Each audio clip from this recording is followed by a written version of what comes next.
Hey everyone, this is the podcast Life in Motion. I'm Heather. This is Jamie. Today we are talking about all the big and little things in life, the storms and the mundane. And the emotions that go with the big and the little things in life. How do we pray about that? Yeah. How do we talk about it? How do we handle it? And so I guess we should give them a spoiler alert. I cry. you cried. Usually it's you. It's usually me, but I'm dry-eyed. It's at the very end, so you're going to have to stick with us the whole episode. But I'm ready to get started. Are you ready? Yeah, let's go. Let's go. So last week was wild. It was Saturday night. We had done our Father's Day celebration early because Whit was going to go out of town with Fran. They were going to go to a concert in Austin, and so they were getting up early. Whit was going to do church and then get on the road and drive down. So this was the Saturday before Father's Day. Saturday before Father's Day, we have this wonderful celebration. Whit was just over the moon. He was like, yes, I'm the best dad in the whole wide world. Oh my goodness. And then we clean up, go to bed, and Whit wakes me up. He's at midnight. Tornado sirens are going off. I'm like, what in the world? What is happening? Yeah, it's June. And so we get up, we turn on the TV. We're watching. Whit is so ridiculous when it comes to storms. Like he's kind of a worrier. Yeah. And I'm just like, whatever. And we all kind of have role reversals when chaos is happening. So that's funny. Whit's up, Fran's up, Elliot's up, I'm up. Lucy was over at a friend's house and the girls are asleep. And so we're just going to let them sleep. Sure. We'll clean out the tornado closet if we need to in 30 seconds. And we'll be good. But we're just going to let them sleep. So we're up and we're looking out the windows like there's a storm coming. And it was at our house like still. Then all of a sudden, the calm before the storm. Yeah, there was no wind, and we're watching it on the TV, and then all of a sudden, just trees are like bending over sideways and everything. Whit's putting his face up to the windows to look out into the backyard, and Fran's like, "You shouldn't be putting your face on the windows." Oh my goodness! We go to the front of the house, which is west facing, so the wind is coming in from the west, and these windows are west facing, and Elliot and I are standing in there, and Whit's standing in the door. He's like, "You guys shouldn't be in here. Wind could break these windows." And so we're kind of just standing around waiting to see what is really going to happen. Yeah. We didn't even hear it. A tree in our front yard went over sideways. A 100-year-old tree, probably. Could be. Yeah. I mean, it was old. Went over sideways, didn't touch our house or anything, just gently laid down into the lot beside us. We never heard it. We look out, the lightning is flashing, and we look out and we're like, oh my gosh, that tree is over sideways. Anyway, power goes out, and we, spend the night in silence and darkness and that sounded listening so to funny. Whit complain about, it's going to get so hot in here. That's funny. I tend to be a personality like Whit, but that was not my response when I don't think our sirens went off where we live, but I started hearing the wind, and it was like 100 mile an hour straight line winds. So it was quite a storm. But I start hearing the wind, and I look at my phone, and there's a weather notification that says, "Please move away from windows," and all these things. And I laid there and I thought, I wouldn't even say it was a prayer. I thought to the Lord, I'm really tired. And so if I feel uncomfortable, I'll wake everybody up. And Brian was sleeping through it, which is so unusual. But I was just like, Lord, I'm real tired. Just thinking this, I'm real tired. I feel peace in my heart, so I'm going to go back to sleep. So I just went back to sleep, which is probably not wisdom, but I did. It was fine. Yeah, you guys. We only lost power for like an hour or something crazy. You guys lost power for how long? Almost a week. A week. We were out of power. And so Whit went to church on Sunday. I was supposed to go to church on Sunday, and it was a really pleasant day. And so I rallied the kids and I was like, guys, we're going to take this time to clean up the yard because there were branches all over our yard, because I don't want to do this when it's 100 degrees. Sure. So let's do it right now. And So let's skip church. let's skip church and clean the up. yard. Tell you what, we'll put on some praise and worship music and it will all even out. It will all even out. Actually, we didn't have any power, so we couldn't even put on the music. So you just sang to those kids while Yeah. they picked up branches. And so we did all that, and we went through the day like, what's going to happen? Right. And, finally, Whit and Fran are out of town. They spent the night out Sunday night. We stayed home, no power on Sunday. Yeah. And it had been such a pleasant day. It wasn't terrible. But then Whit just can't handle no AC. And it would have Right. been too hot. It would have been too hot. So there was a house available out of town that we could move to. And so we loaded up and moved out. And it was like I was able to salvage just about everything in my freezer. Got Yeah. every cooler, buckets, and put ice on them that I could to. I'm not losing these groceries that I Yeah, just stocked seriously. up on. So we loaded everything up and moved out of town for a week. My favorite is as you're moving out of town, you snapped a picture and sent it to me, and you said, "Here we go. Three girls. You have 3 girls in the car. 3 girls, 3 dogs, 1 bird, and everything from our freezer headed Yeah. out of town." I'm like, "Oh my word!" Susie was in the back seat of the car. I had laid down the other seat. So she's just got her space with her bird cage on her lap, and everything is piled up around her. And Bee's in the front seat with me, with holding on to 2 dogs. And Yeah. it was. It's so funny Wild. because life is so different for each person. Like my house, there were tree limbs and things that had from the green belt that had blown into our yard. We had cleanup to do, but we didn't lose our power. Nothing was really wrong. It kind of felt like, why is everybody making such a big deal out of this? Because it didn't directly affect me. Yeah, So I'm sorry. Sorry you went through that. that's okay. I did. We survived. You did survive. It was a nice week. It turned out to kind of be a little vacation, just quiet and nothing to do. So I prayed during that week. Yeah. I was like, Lord, just help me it's really hard for me to be not still? have things to do. Yeah. And so I was like, Lord, help me to be still this week and not impatient or Sure. anxious or trying to fill my time with stuff. Yeah. Doing. And So how'd it go? it was good. It was, there's some anxious moments when Lucy's like complaining about something, and she's like, "There's nothing to do," and I was like, "Yeah, there's nothing to do. Yeah. So what are you gonna do?" Yeah. Yeah. Oh, our kids these days don't ever have moments of boredom, so it's probably good for. But I'm sorry, Lucy. I'm Yeah. really sorry. It does stink. Overall, it was actually turned out to be a pretty nice week for us that we, were together and really had a nice time together.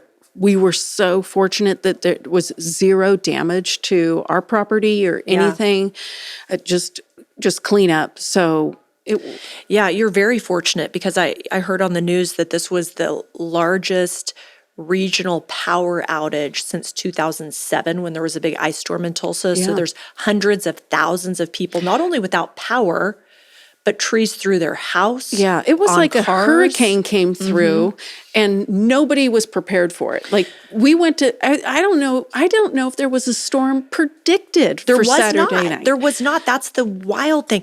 And unlike what we're used to in Tulsa, where it's tornado season, they predict those a day in advance. You already have an idea. Like we might be up late tonight watching the news and Yeah. might have to take shelter. And unlike a tornado that tends to come down and hit a big swath of land, but come down, go back up, go somewhere else, come down.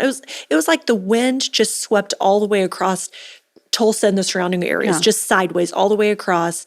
And I had no damage, and so in some parts I almost felt guilty because I'm just like, people's lives are displaced, and I'm just going about my own business. But then as I would drive into Tulsa, you see that the whole city of Tulsa is shut down. And now here we are a couple of weeks out, and you see the debris even, trucks haven't picked up the down trees yet. And so now the trees, they used to be down in green, but now they're down in brown. Yeah. And it's just, anyway, quite a mess that we'll still be cleaning up for a long time to come. Somebody asked me, I was telling them the story of loading up the car and the man. girls and the cleanup and the outage of power, they're like, well, what were you praying, during that time? Yeah. And I was like, I don't even know if I was necessarily praying, except Lord, bring the power back. Yeah. 'Cause I don't want A to. I first don't world really prayer. want to Right. move. I don't really want to move out of my house. Yeah. But it's interesting though how you respond when you have.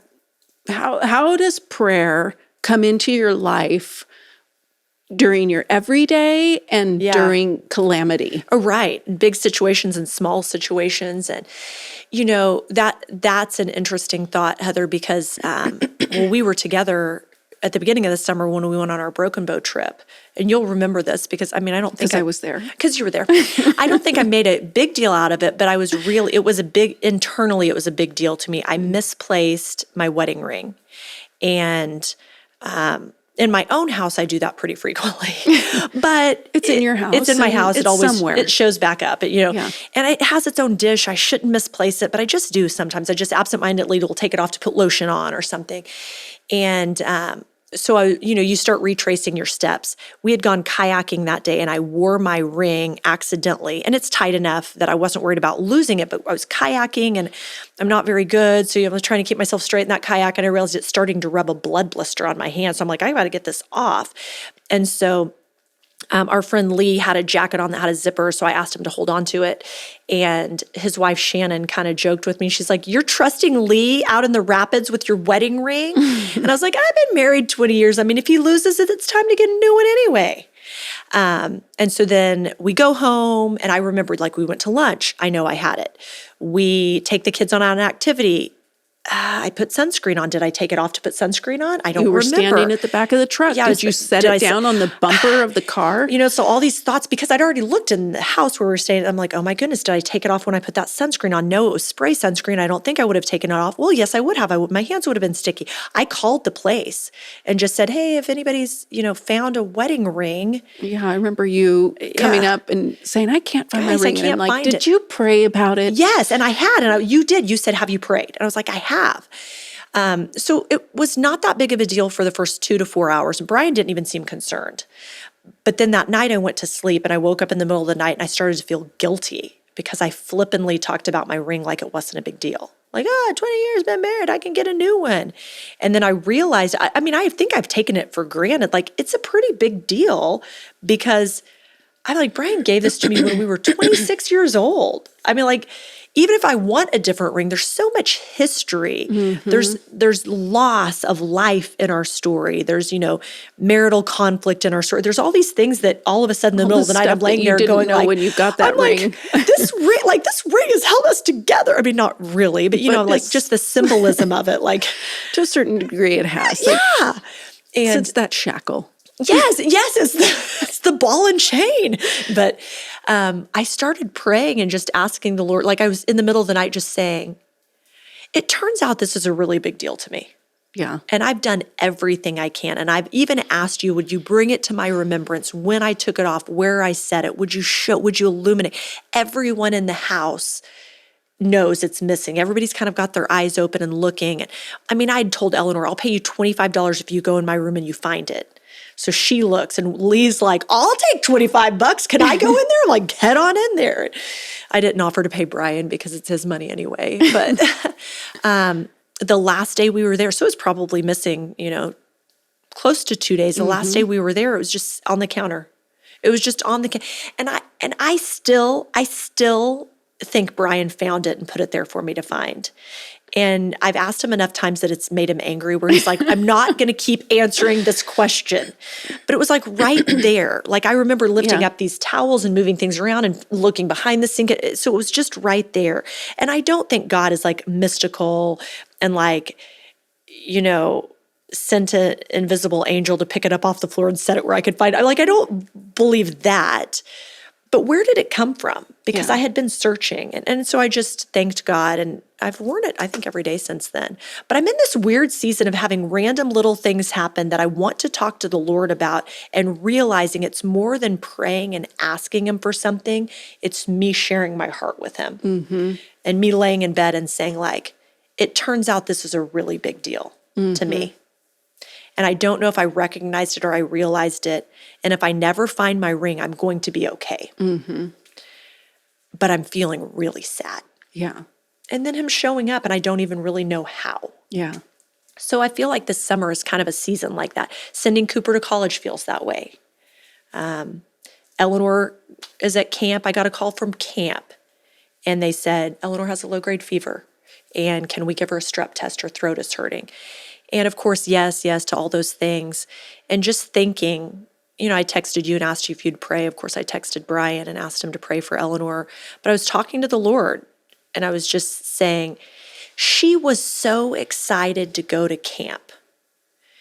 And sure, it would be inconvenient financially to pay all this money to go to camp and me have to pick her up because, you're not going to get a refund. Drop your plans in the middle of the day. But all that, this is just like, I was real conversational with the Lord. I'm like, all that is, sure, inconvenient, financially frustrating, sad for her.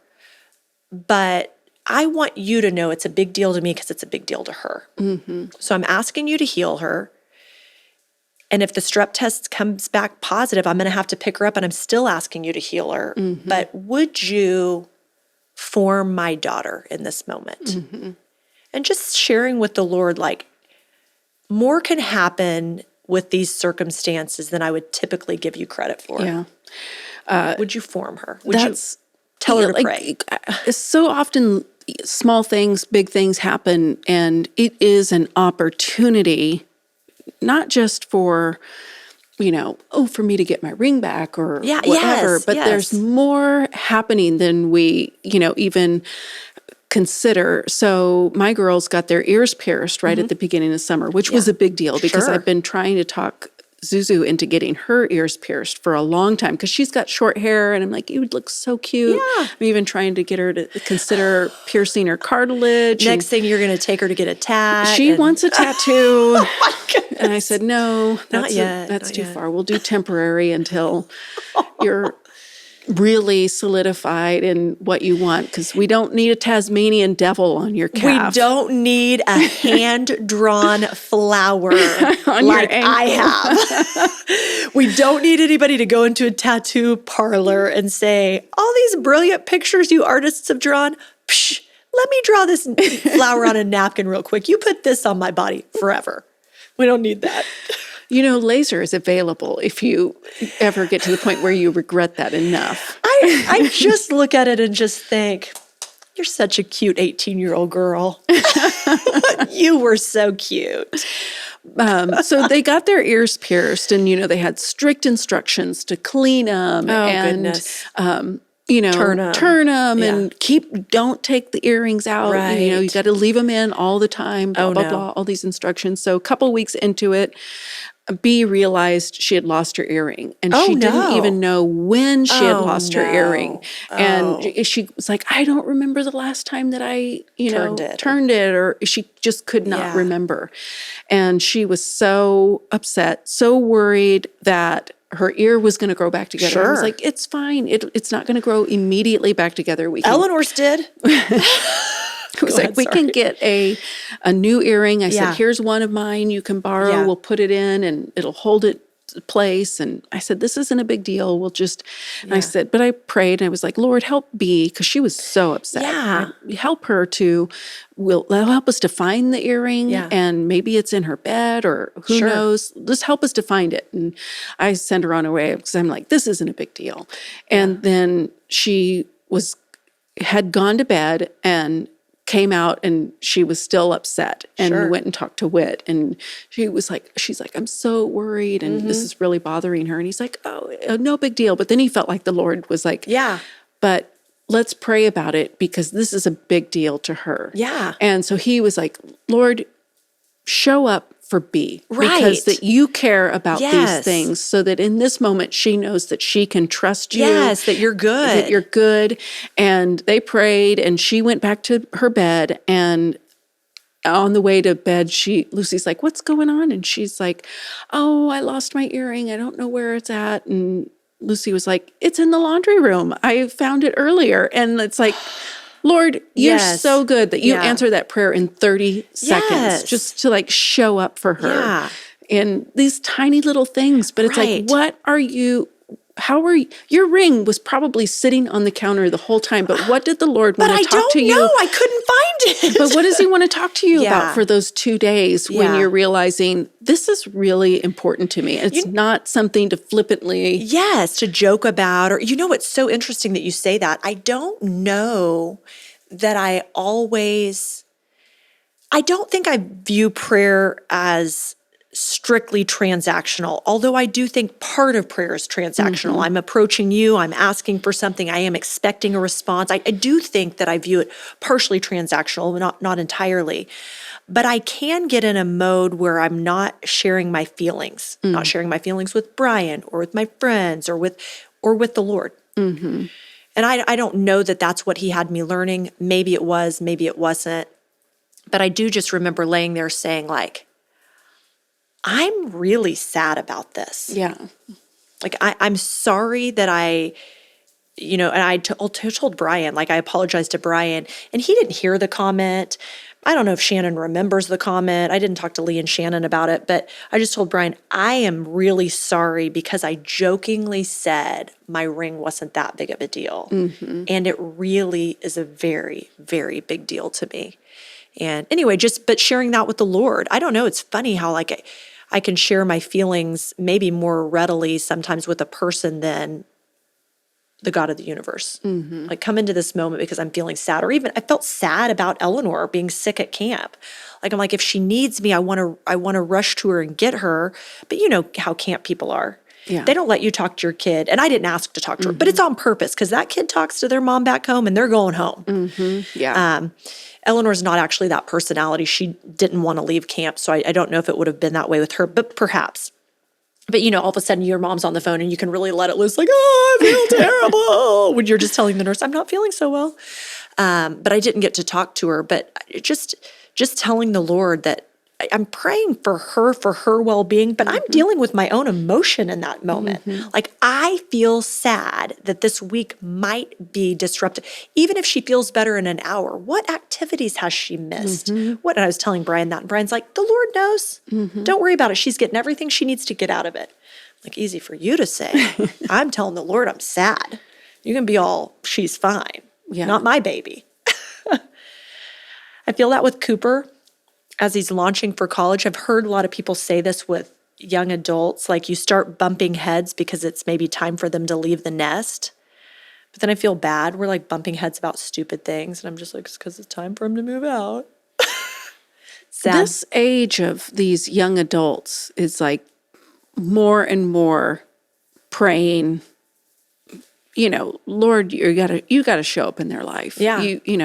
Bring in the friends, bring in the spouse, whatever it is. Yeah. That this is all on you because you're just how much of this is out of my control? All of All of it. All of it. Every single bit of it.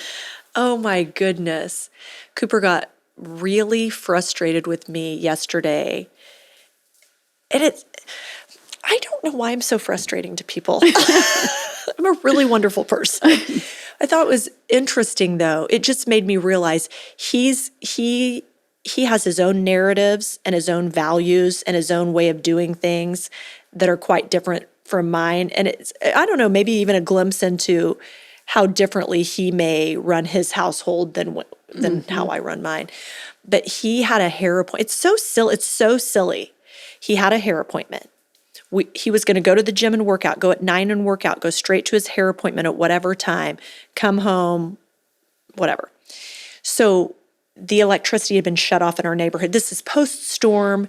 They were resetting some kind of compressor or something. So we got notified that from 6 a.m. to 8 a.m., this whole square mile would be out of power. Power would be turned off.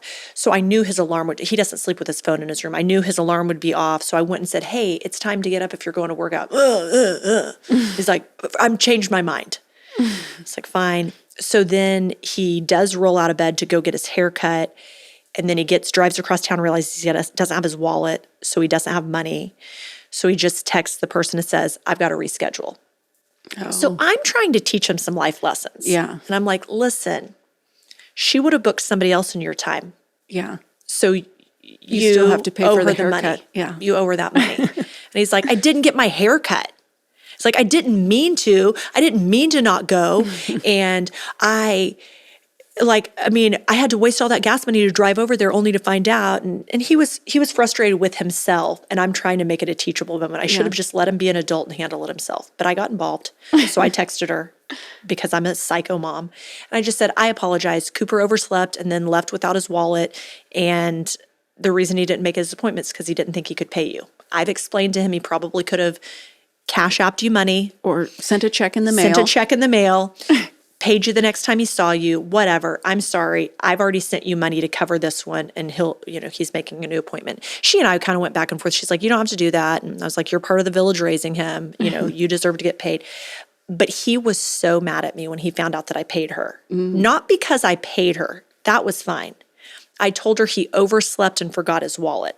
So I made him look stupid. Yeah. I'm like, you did sleep. You did forget your wallet. I just told the truth. And he told me it was a lie because he chose to not work out. So he didn't know. So what did he tell the hairstylist? All he told her was, I'm not going to be able to make it and I'm going to have to reschedule. I'm sorry.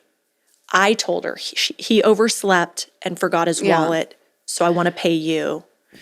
This is interesting. My kids have done this where they'll cancel an appointment or something, but they'll say, "Oh, I'm not feeling well." Yeah, and it's real. These little lies. Sure. And where Cooper would say he didn't lie at all. He just simply. Yeah.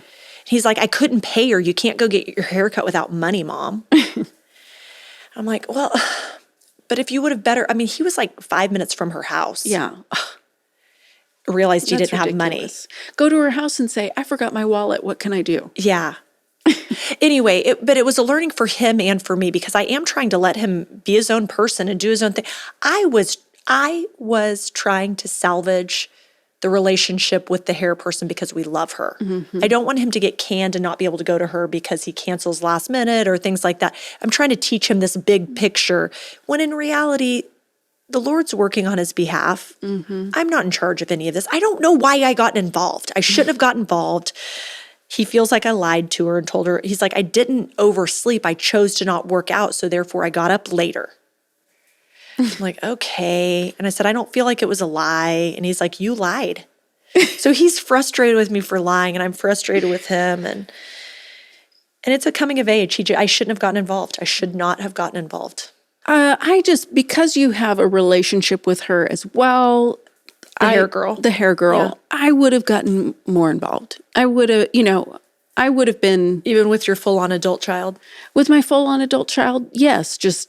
I would have probably taken the money out of his bank account to cover it. But I'm like, this.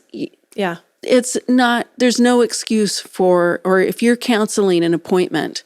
If she had, this is the deal. She has a business, but her salon or whatever is in her home. She has a whole room of her house so she works out of her home. So it feels to me like, now I still don't know if I overstepped the bounds getting involved in Cooper's behalf, but it feels to me like if she worked somewhere where it was a whole company, the receptionist would have charged Cooper card money. Yeah, just charged his card, no show. Like the doctor does. Oh, you can't come, sorry. Swipe the card. I just didn't want her to be out the money. I like her a lot. Yeah. Well, I don't know. I don't think Cooper's not going to follow up and say, I'm sorry I didn't make it. Here's $30 for a haircut. Right. But she's also very kind. Like when he canceled, she was like, no big deal. I've got some openings on Friday. Yeah. And so he's headed right back. He's going to go. Yeah. Maybe. I don't like people being taken advantage of. I don't like being taken advantage of, and I don't like to watch people being taken advantage of. It's that little streak of judgment I have in me or justice. So maybe the better parenting tactic, if I really was only caring about Cooper, was to say, you owe her this money and then leave it up to him. He either pays it or he doesn't, but he knows where I stand. He knows what I think a person of integrity would do and all of that. But I'm sitting there thinking, and you're right, it's out of maybe friendship with the person. But I'm just thinking, no matter what my kid chooses to do or not do, she doesn't deserve to get screwed out of this. Like, she lost money. She could have booked another client, and that's not fair to her. And I'm willing to take the loss for her. And I get, So maybe you need to have Cooper stand there and say, okay, I'm sorry I didn't show up. I need to pay you for your time anyway. And he needs to learn that lesson of what it's like to pay for something you didn't even receive because you took their time. It's their business. It probably means I need to have a conversation with Cooper. I probably don't need to say anything more to the lady. I've paid her. She told me I didn't have to. And I said, I'm trying to teach him a life lesson. You're going to get paid, moving on. But need to have a conversation with Cooper about why. Because he's frustrated with me right now. And I'm frustrated with him because he told me I was a liar. Anyway, just an interesting... Yeah. I don't know that I fully trust Cooper. I fully trust Cooper in God's care alone right now. And that's a horrible thing to admit. But I mean, I see him leaving the nest in August, and I just go, is he close enough with the Lord? Does he hear the voice of the Holy Spirit? Is he going to be able to do this? Is he going to make mistakes that are irreversible? Is he, it's just, and I don't feel, it's funny, I breezed through senior year so easy. Like, I just celebrated everything. And I do know he's ready to launch. It's just little things like this I'm better with big, major chaos than I am with little everyday things. So like this little hair appointment threw me in a tizzy, threw me in a tailspin. I mean, like, if he totaled his car, I'd probably be like, okay, well, let's walk through the process. If here's what we do with insurance, here's what we do. But he didn't go to a hair appointment. Oh my gosh, he's not going to survive in life. Like, it's all going downhill now. Well, I think I'm in the same boat of these small things that that feel like you're failing on every single level because you're spending money on candy and energy drinks. Don't you know how much things cost? Right. You're going to run out of money. You know, it's like, but how about you just learn what it's like to run out of money? Right. Spend all that money on candy if you want. Oh, it's so interesting. I think maybe it's easier to trust Eleanor in God's care right now because it doesn't feel like the stakes are as high. Yeah. So worst case scenario, I pray for her to be healed, and she doesn't receive her healing as quickly as I want her to. And so she comes home from camp and she's really disappointed, and we work through maybe her first life disappointment that's like big.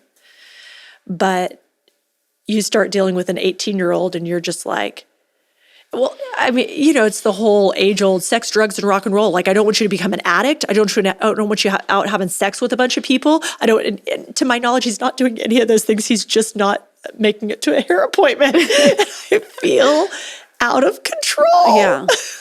It's the best of times and the worst of times. Yeah. They're all right, live your life, but make sure you check in with me every step along the way, and I'll tell you what to do with it. And I don't really want to be that. It's funny. I don't want to be that person, so I'm making him handle some of the bigger things in life. Like, you call the admissions counselor and you talk to them about this, and you want a room with this person. The two of you call the school, and I'm making him do all these college things, and then I'm just like, come hell or high water, I'm paying that hair girl. I'm just like, what is happening? I just can't. They need us. They still need us. Do they? Do they? So I guess, what does my prayer life look like? I was really so proud of myself. I was so proud of myself about telling the Lord about my feelings over my ring. So proud of myself that just saying, Lord, whatever happens with Eleanor at camp, would you form her? And then I'm like, Lord, don't touch my kid, my 18-year-old. I've got this one. What I think is interesting about prayer is, when you're in a situation and you're looking at it from one angle, just you're just looking at it like, Lord, heal Eleanor. Yeah. Lord, help us find our earring or find our ring or whatever. I thought you were about to take part ownership of my wedding ring. I prayed for you too. You did, but you almost said, Lord, help us find our ring. It's not your ring. But find the earring, whatever. Like, we're just looking at it on one plane. Sure. And In reality, so many other things are happening in that Yeah. moment. Like the Lord is working in your heart with Right. Eleanor, in Eleanor's heart, Right. in her body. Yeah. He's working to help you find your ring, but Yeah. he's also revealing things to you in your Sure. mind and your emotions about what's important. And the same is true with Cooper and our kids. It's like, I'm praying that they find a good job, or I'm praying that Right. they get good grades, or I'm praying Yeah. that they get a good spouse. Yeah. But really, Lord, when I am praying for my kids, help me to pick it up like a cube and see it from turn it around. what else is going on in this situation that I can pray for that Yeah. is not just about this thing. What you're saying resonates with me so much that it makes me teary, because if I really try to pick up the cube of the situation with Cooper and turn it around, like, I'm feeling sad that he's about to leave. Who cares about the hair? I mean, like, in the grand scheme of things, like, in that situation, I can still assert myself and be present in his situation. And he's ready to go, and he's going to thrive, and he's going to do well, but I feel sad. Yeah. And I have not told the Lord that. Now, I did tell the Lord, told the Lord, didn't ask the Lord, told the Lord. You're going to have to help me teach him a lesson about, if you don't show up to an appointment, you pay for that. Because I can control that. Yeah. Like, I can choose to teach him one more lesson before he goes. But I can't. Oh, who knew? Like, thank goodness he doesn't leave until a little bit later. But I can't on my own heal my heart when I send him out the door. Yeah. So I should probably tell the Lord. So if I really think about it, I think this summer of both intentional prayers and flippant prayers and random comments only to realize I care more about my ring than I thought I did. And Lord, show up for Eleanor, like Whit prayed for me, so that she'll know you're good. Whatever that looks like. I mean, does she need to come home and be loved on because she's not feeling well, and that will show her your goodness? Does she need to be able to be healed and stay because that will show her show her you're good? And then for me, like, God, show me that you're good. Yeah. It's not just praying, Lord, help Cooper do this all right, but be with Cooper as he makes new friends and experiences school, but be with me as I learn and grow and transition into this new stage. I've been so excited and ready for him.